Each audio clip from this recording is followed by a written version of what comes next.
Hello बच्चों, welcome to my channel Vardaan classes. Okay, जिसमें हम लोग पढ़ रहे हैं क्लास 8 का square and square root. Okay, तो जैसा कि मैंने आपको अपने प्रीवियस वीडियो में बताया था, इसका पार्ट 1 पहले ही अपलोड हो चुका है। अगर आप लोगों ने वो नहीं देखा है तो जल्दी से उसे देख लीजिए, लिंक नीचे डिस्क्रिप्शन में आपको दे रखा है। ओके, तो चलिए स्टार्ट करते हैं। हमने उस दिन क्या क्या पढ़ा था, जल्दी से उसका रिकैप करते हैं।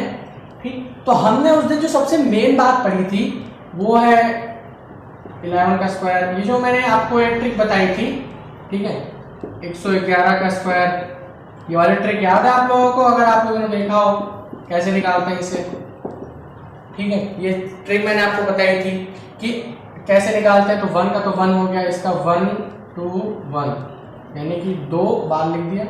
1 2 3 2 1 1 2 3 4 3 2 1। देखो कितना फटाफट स्क्वायर निकल रहा है इसका। ठीक है, तो ये चीज मैंने आप लोगों को बताई थी पिछले वीडियो में। आई होप सो आपको याद हो। ठीक है, तो अब हम अगली बात करते हैं। मैंने आपको बताई थी कि अगर इनके यूनिट डिजिट पे होगा तो इसका क्या बनेगा।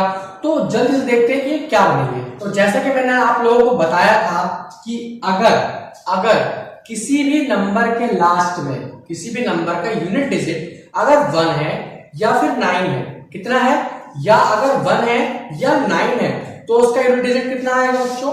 1 आएगा। आंसर कुछ भी हो। एग्जांपल के तौर पर मैंने यहाँ 11 लिखा है, यहाँ पे 3 19 लिखा हुआ है। ठीक है, तो 11 का स्क्वायर होता है 121, जिसका यूनिट डिजिट कितना है? 1। 19 का स्क्वायर कितना होगा? जल्दी बोलो जल्दी बोलो। 361, जिसका यूनिट प्लस कितना है? 1। ठीक, जिसके अगर 11 और 1 है और 9 है तो उसका यूनिट प्लस कितना होगा? 1। दूसरी चीज, लास्ट में अगर 5 है तो सीधी सी बात है, यूनिट डिजिट कितना होगा? 5। 25 का स्क्वायर होता है 625, 15 का स्क्वायर होता है 225। देख सकते हो आप लोग, 5। ठीक है, 0 है तो सीधी सी बात है 0 आएगा, लेकिन कैसे? पेयर्स में आएगा हमेशा 0। लेकिन लास्ट में जो यूनिट डिजिट है ना, उसकी जो यूनिट डिजिट है वो तो 0 ही होगी, लेकिन आएगा कैसे? पेयर्स में। ओके, अगर लास्ट में 4 या 6 है तो आंसर कितना आएगा यूनिट डिजिट में? 6 आएगा। ठीक, 6। जैसे 16 का कितना होता है? 256। 14 का कितना होता है? 196। आप लोग देख सकते हो 6 और 6 ये वाला। ठीक है, आई बात समझ में? 3 या फिर 7 है तो कितना आएगा? अगर किसी भी नंबर के लास्ट में 3 है या फिर 7 है तो कितना आएगा? 9। 3 या फिर 7 है तो यूनिट डिजिट कितना आएगी? 9। एग्जाम्पल के तौर पे 17 का कितना होता है? 289, 9 आ रहा है। 13 का कितना होता है? 169, 9 आ रहा है। ओके, फिर अगर लास्ट में 2 है या फिर 8 है तो कितना आएगा? 4। अगर लास्ट में 2 है या 8 है तो यूनिट डिजिट कितनी आएगी? 4। ठीक है, और फिर इसमें मैंने आपको क्या क्या बताया था?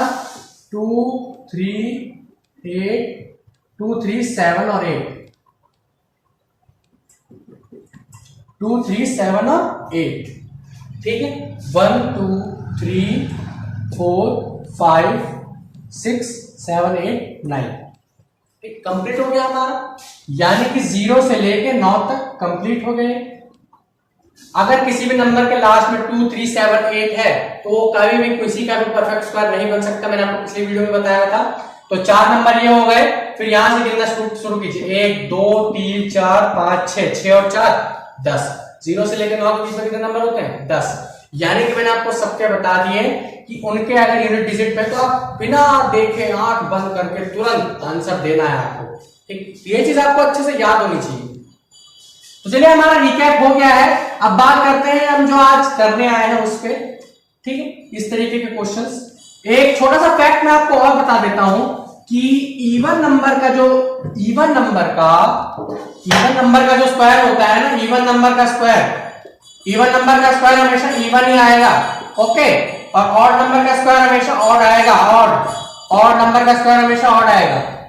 ये बात हमेशा ध्यान रखना। एग्जांपल के तौर पे इवन नंबर है 2 4 6 8 10। ऑड नंबर है 1 3 5 7 9। 2 का स्क्वायर बोलो जल्दी जल्दी। 4 का स्क्वायर 16, 6 का स्क्वायर 36, 8 का स्क्वायर 64, 10 का स्क्वायर 100। देख लो सारे के सारे इवन नंबर है कि नहीं है? अब बात करते हैं 1 का स्क्वायर 1, 3 का स्क्वायर 9, 5 का स्क्वायर 25, 7 का स्क्वायर 49, 9 का स्क्वायर 81। देखो सारे के सारे ऑड नंबर है कि नहीं है? ठीक है, तो इवन का स्क्वायर इवन, ऑड का square odd.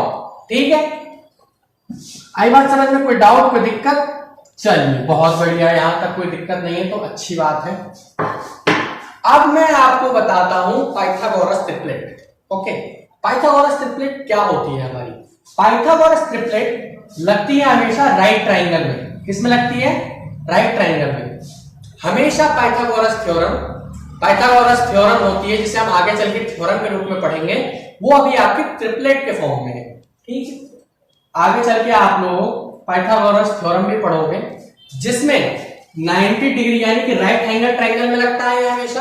Right angle triangle के ठीक सामने वाली साइड को कहते हैं हम हाइपोटेनस। क्या कहते हैं हम लोग? हाइपोटेनस कहते हैं। और जिसपे हमारा 90 डिग्री स्टैंड रहता है, यानी कि जिस लाइन से हमारा 90 डिग्री कंप्लीट होता है, उसे हम कहते हैं परपेंडिकुलर। परपेंडिकुलर, ऑल्टीट्यूड, हाइट, तीनों एक ही चीज है। ओके, आप किसी भी नाम से कह सकते हो। फिर जिसपे बचा क्या हमारे पास? बेस यानी कि आधार। तो जिसपे हमारा 90 डिग्री बेस होता है, यहां पे एंगल और बनाते हैं जिसे हम थीटा कहते हैं। ये सब तो आगे की बातें, 10th क्लास में आप लोग ट्रिग्नोमेट्री पढ़ोगे तब आपको समझ आएगी। तो जिसपे हमारा 90 डिग्री और थीटा दोनों बेस होते हैं, वो क्या होता है हमारा? बेस। तो इस ट्राइंगल पे हमारी पाइथागोरस ट्रिपलेट बनी है। कैसे बनी है वो मैं आपको बताता हूं। तो ये ट्रिपलेट बनती है हमारी h का स्क्वायर, यानी कि h की जो भी वैल्यू है, ठीक है, वो इनके बराबर होगी। h की कोई भी वैल्यू हो, उसका स्क्वायर इन बाकी दो साइड्स के स्क्वायर के सम के बराबर होता है। यानी कि h का square is equals to base का स्क्वायर प्लस ऑल्टीट्यूड का स्क्वायर। ठीक है, ये होती है हमारी पाइथागोरस ट्रिपलेट, यानी पाइथागोरस थ्योरम। इसी के ऊपर बेस्ड है हमारी पाइथागोरस ट्रिपलेट। कैसे बेस्ड है वो मैं आपको बताता हूं। यानी कि जो ये सबसे बड़ी साइड है हमारी AC जो सबसे बड़ी साइड है, इसका स्क्वायर बराबर होता है BC के स्क्वायर प्लस AB के स्क्वायर के। किसके बराबर होता है? AB का स्क्वायर प्लस BC का स्क्वायर। ठीक है, आई बात समझ में? इसके बराबर पाया जाता है। अभी तो आप लोग पढ़ लो, आगे 10th में ट्राइंगल्स चैप्टर में ये थ्योरम आपको प्रूफ करनी पड़ेगी। ठीक, वो भी मैंने वीडियो बना के डाल रखी है, आप चाहो तो देख सकते हो। ठीक, पाइथागोरस थ्योरम मैंने बता रखा कैसे करते हैं। तो हमारा मेन मोटिव था ये। आइए पाइथागोरस थ्योरम ट्रिपलेट पे चलते हैं। जैसे आपको कहा गया है, एक नंबर दे रखा है आप लोगों को, मान लीजिए 8 दे रखा है। ठीक है, हमने आपको एक नंबर दिया 8। हमने आपसे कहा कि पाइथागोरस ट्रिपलेट का, एक पाइथागोरस ट्रिपलेट है, बेसिकली सीधी सी बात है, इसमें हमेशा 3 डिजिट्स आएंगी। 3 डिजिट्स के बिना आपके पाइथागोरस ट्रिपलेट कभी नहीं कंप्लीट हो सकती। जिसमें से जो सबसे स्मॉलेस्ट नंबर है, सबसे स्मॉलेस्ट नंबर वो हमारा 8 है, सबसे स्मॉलेस्ट नंबर। ठीक, पाइथागोरस ट्रिपलेट का फॉर्मूला होता है, ऑड में अलग होता है और इवन में अलग होता है। ऑड में क्या होता है मैं बता देता हूं आप लोगों को, 2m m square minus 1 m square plus 1। ठीक है, इवन में क्या होता है? m square minus 1 m square plus 1। ये थोड़ा सा अंतर होता है। क्यों ये अंतर होता है? क्योंकि 2m हम ऑड में इसलिए लगा देते हैं कि अगर कोई ऑड नंबर है हमारे पास, जैसे एग्जांपल के तौर पे 7, अगर हम इसमें 2 मल्टीप्लाई कर दें तो ये इवन नंबर बन जाएगा। ठीक है, तो आप लोग देखोगे कि कैसे हम ऑड से इवन बनाते हैं। ठीक, तो उसके बाद हम अपनी ट्रिपलेट निकालते हैं।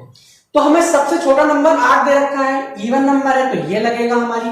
ठीक है, तो सबसे छोटा नंबर है यानी कि m स्क्वायर माइनस 1 सबसे छोटा है यहाँ पे, क्योंकि हम एक घटा भी रहे हैं उसमें से।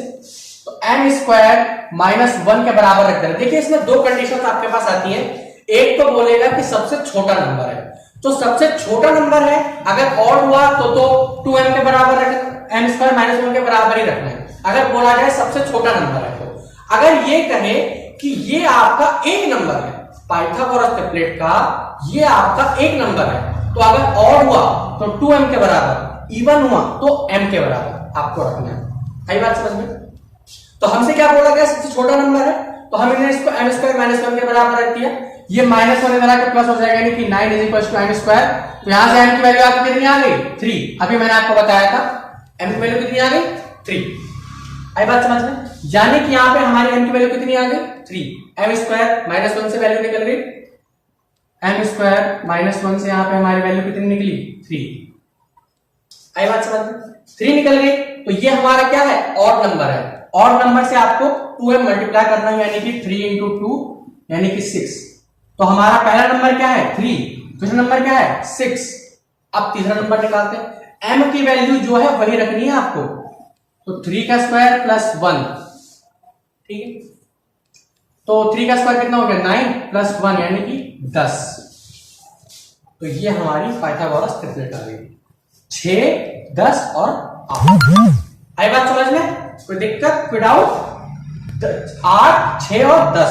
आप लोग देखोगे कि जो सबसे बड़ा नंबर है ना हमारा, जो सबसे बड़ा नंबर है 10, इसका स्क्वायर इसके स्क्वायर प्लस इसके स्क्वायर के बराबर आपको मिलेगा। 10 का स्क्वायर कितना होता है आपको बता देता हूं प्रूफ करके 100। 8 का स्क्वायर कितना होता है 64। 6 का स्क्वायर कितना होता है 36। 64 और 36 कितना होता है 100, यानी कि दोनों बराबर है। यानी कि हम यहां से चेक भी कर सकते हैं कि हमारा आंसर सही है या नहीं है। ठीक है, कोई डाउट, कोई दिक्कत? ये तो था स्मॉलेस्ट नंबर का। अब मैं आपको बताता हूं कि अगर आपको कहा गया है कि ये इसका एक नंबर है तो उसमें कैसे प्रूफ करेंगे। आपकी एनसीईआरटी की बुक में ये h स्क्वायर बी स्क्वायर ए स्क्वायर के फॉर्म में ना देके आपको कहा गया है m n और p, या आपको 3 वेरिएबल्स दे रखे हैं। इनके बेसिस पे हमारा ये तीनों साइड्स बनती है। इनमें से किसी को भी आप मान सकते हो रिस्पेक्टिवली। मैं कह दूं तो m हमारा हाइपोटेन्यूज, n हमारा बेस, p हमारा परपेंडिकुलर। ओके, तो ये था। अब बात करते हैं हम लोग, एक नंबर आपको दे रखा है जैसे 12। एक नंबर आपको क्या दे रखा है 12। तो आपको एक नंबर दे रखा है, ये क्या है हमारा, क्या है हमारा इवन नंबर है। इवन नंबर है तो हमारा m की वैल्यू तो इवन हो गई सबसे पहली बात, तो m तो हो गया हमारा 12। ओके, फिर m square minus 1, m square minus 1 तो कितना आ जाएगा यहां से हमारा, आप इसमें कैलकुलेट कर लीजिएगा। इस तरीके से वैल्यूज रख के आपको यहां से कैलकुलेट कर लेनी है। तो आपका यहां से क्या आ जाएगा पाइथागोरस ट्रिपलेट। ठीक है, बहुत बढ़िया। कोई दिक्कत, कोई डाउट यहां तक? आइए एक क्वेश्चन ले लेते हैं, बहुत ही इंटरेस्टिंग क्वेश्चन है, तो स्टार्ट करते हैं। आइए, ये है हमारा क्वेश्चन। वी हैव टू डोनेट 2401 रुपए।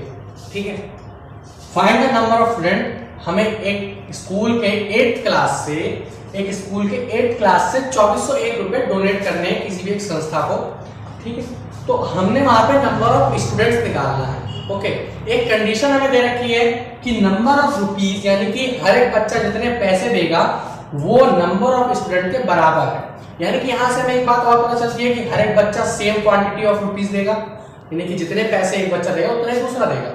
ठीक है, तो हम यहां से नंबर ऑफ स्टूडेंट मान लेते हैं x, तो रुपीज भी x हो जाएंगे क्योंकि दोनों के दोनों बराबर हैं। तो अगर हम स्टूडेंट और रुपीज मिला दें तो टोटल यही तो बनेगा हमारे पास, क्योंकि हमें 2401 रुपए डोनेट करने हैं। ठीक है, तो x into x is equal to आ रहा है 2401, x square is equal to हो जाएगा 2401, x is equal to under root 2401। Under root निकालना मैंने आपको सिखाया था। ठीक है, तो आइए निकालते हैं। 2401 है, 2 का पेयर बनाएंगे जैसे मैंने बताया था आप लोगों को। सबसे छोटा 24, फिर 25 हो जाएगा, नहीं हमें 25 नहीं लेना, इसलिए 4 टाइम्स में 16, तो यहाँ पे आ जाएगा 801, 4 4 16 हो गया, जैसे मैंने आपको बताया 448 हो गया, सॉरी 448 हो गया। ठीक है, तो आइए करते हैं, 8 हो गया तो यहाँ से हम 89 इंटू 9 करके देखते हैं। 89 9 9 81, 8 कैरी 9 72, यानी कि 80, यानी कि यहाँ से हमारा किसका बन रहा है 49 का स्क्वायर बन रहा है 2401। ओके, 2401 किसका स्क्वायर बन रहा है हमारे यहाँ से 49 का, यानी कि नंबर ऑफ स्टूडेंट कितना निकल के आ रहा है हमारे यहाँ से 29। ओके, कोई डाउट, कोई दिक्कत? यानी कि 2400 कितना आ रहा है निकल के हमारा 49 स्टूडेंट। यानी कि 49 स्टूडेंट्स 49 रुपए पर स्टूडेंट अगर देगा तो 2401 रुपए हो जाएंगे 8th क्लास। ठीक, तो अब ये चैप्टर होता है यहीं पे खत्म। पाइथागोरस ट्रिपलेट के बाद इसमें कुछ भी नहीं रह गया है। ठीक है, तो आप लोग को मैंने आपको निकालना सिखाया था, आई होप सो आप लोगों ने कर लिया हो। स्क्वायर रूट निकालना सिखाया था मैंने आप लोगों को। ठीक है, आज की वीडियो के लिए बस इतना ही। पढ़ाई करते रहिए। All the very best.